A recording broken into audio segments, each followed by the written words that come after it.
ਇਹੋ ਜਿਹੀ ਇਨਵੈਸਟਮੈਂਟ ਹੈ ਜਿਹਦੀ ਹਮੇਸ਼ਾ ਵੈਲਥ ਵਧਣੀ ਹੀ ਹੈ, ਇਹਦੀ ਘਟਣੀ ਨਹੀਂ ਹੈ ਜੀ। ਪਰ ਮੈਂ ਕਈ ਇਹੋ ਜਿਹੇ ਸਿਨੈਰੀਓ ਵੀ ਦੇਖਿਆ ਜਿਹਦੇ ਵਿੱਚ ਮਾਰਕੀਟ ਤੇ ਜਿਹੜੀ ਪ੍ਰਾਈਸ ਹੁੰਦੀ ਹੈ ਜੋ ਅਸੀਂ ਇਨਵੈਸਟ ਕੀਤੀ ਹੁੰਦੀ ਆ ਹਾਊਸਿੰਗ ਦੇ ਵਿੱਚ ਉਹ ਪ੍ਰਾਈਸ ਘਟਦੀ ਵੀ ਹੈ।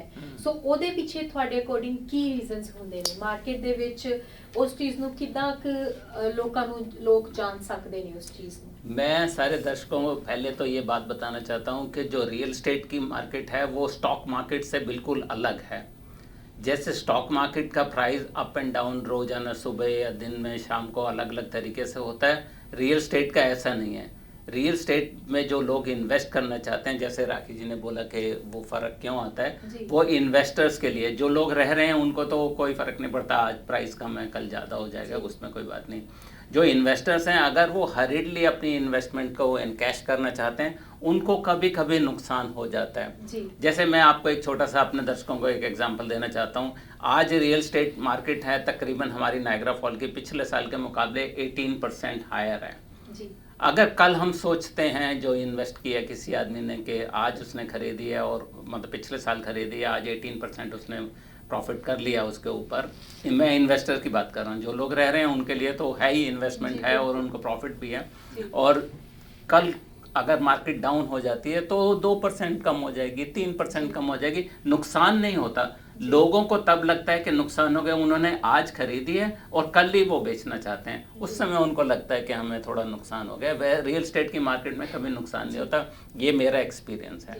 पर और मैं इसके साथ साथ ये भी चीज़ ऐड करूंगी भी कई लोग ऐसे भी सोचते हैं कि हमने अगर आज प्रॉपर्टी ले ली है और वो कंपेयर भी करने लग जाते हैं कि वो अगर 6 महीने बाद प्राइस देखते हैं प्रॉपर्टी का, अगर उनको प्रॉपर्टी का प्राइस बढ़ा हुआ नजर आ रहा है और वो अगर वो 6 महीने बाद फिर से देखते हैं और वो पहले 6 महीने से अगर कम का प्राइस नजर आता है तो उनको लगता है कि हम फिर भी लॉस में हैं। नहीं, ऐसा नहीं है। मैं आपको हमारे क्योंकि रियल एस्टेट में प्री कंस्ट्रक्शन में भी बहुत काम करता हूँ, मैं आपको जो प्री कंस्ट्रक्शन की इन्वेस्टमेंट होती है लोगों की, जो लोग रहने लग पड़ते हैं उनके लिए तो कोई प्रॉब्लम है नहीं, वो तो अपने रहें और अच्छी जगह है। नायग्रा फॉल तो बहुत ही अच्छी जगह है, मैं हर एक जने को कहूँगा भाई यहाँ के रहें।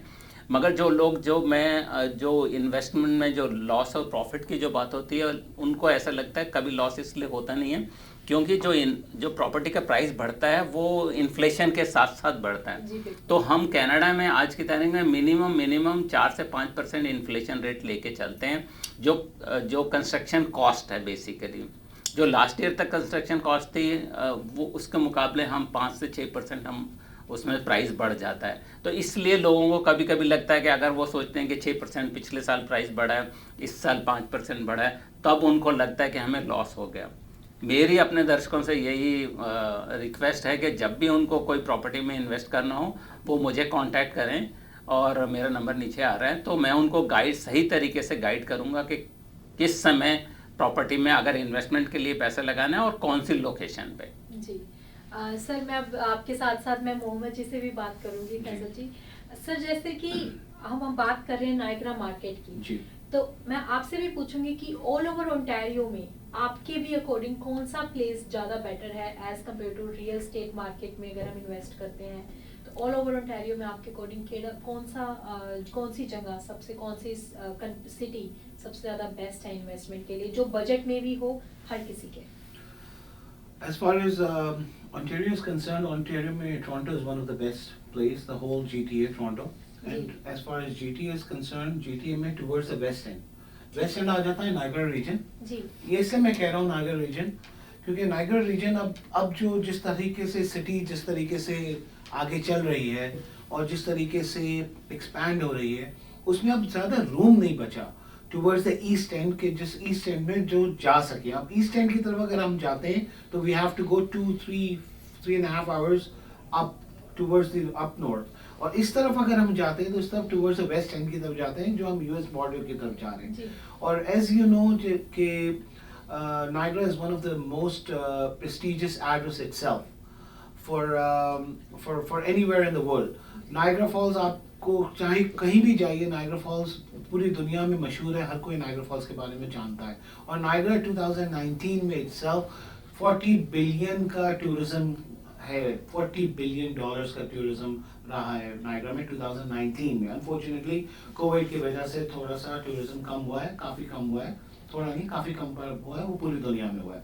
और दूसरी बात ये है कि बहुत इम्पोर्टेंटली आप लोगों को मैं बता देना चाहता हूँ कि समर गेम्स 2022 में Canadian summer games Niagara false में अक्टूबर में आने वाले हैं, जो कि एक अनदर बूस्टिंग चीज़ है। और city of Niagara false itself जो है वो मैन्युफैक्चरिंग इंडस्ट्रीज जॉब्स क्रिएट करने के लिए इसके लिए बहुत ज़्यादा एक्टिव है। तो ये Niagara region, Saint Catharines, Niagara Falls, ये पूरा एरिया जो है फोर्ट एरी, ये सारा एरिया जो है वो बहुत अच्छा एरिया है जिसके ऊपर आप इन्वेस्टमेंट कर सकते हैं। और नायग्रा फॉल्स के बाद सीधा आता है यूएस बॉर्डर, और जो हमारा जो ट्रेड बॉर्डर है जो कनाडा से यूएस जो लगता है, उसकी हमारा सालाना जो हमारी जो सेल्स है वो तकरीबन, जो ट्रेड है वो तकरीबन $20 बिलियन का ट्रेड है जो हमारा आपस में एक दूसरे से हो रहा।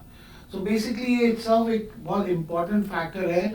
और as you know right now as we speak there are lots of companies, trading companies, lot of trucking companies, a lot of manufacturing companies have already opened up. जैसे कि मैंने आपसे कहा कि Niagara Falls is one of the most developing regions. Niagara Falls में just recently एक बहुत अच्छा एक hospital भी आ रहा है, which will create a lot of employment in Niagara Falls. So basically, St. Catharines, Niagara Falls, Fort Erie, this is the place where things are happening. That's why people are going towards. इसीलिए लोग यहाँ से waste and की तरफ जा रहे हैं। Waste and क्या है? वेस्ट एंड यही है। जैसे हम हैमिल्टन, सेंट कैथरीन्स क्रॉस करते हैं, ये सारा ये वेस्ट एंड है। और यही जगह है जो मेरे एक्सपीरियंस और मेरी जो छोटी सी नॉलेज है 20 साल की, उस नॉलेज के हिसाब से this is one of the best places in Ontario to invest right now, where people can get a lot of incentives with a very less investment, or prices are very nice here. So don't miss it out, guys. This is one of the best things. Don't miss out this opportunity.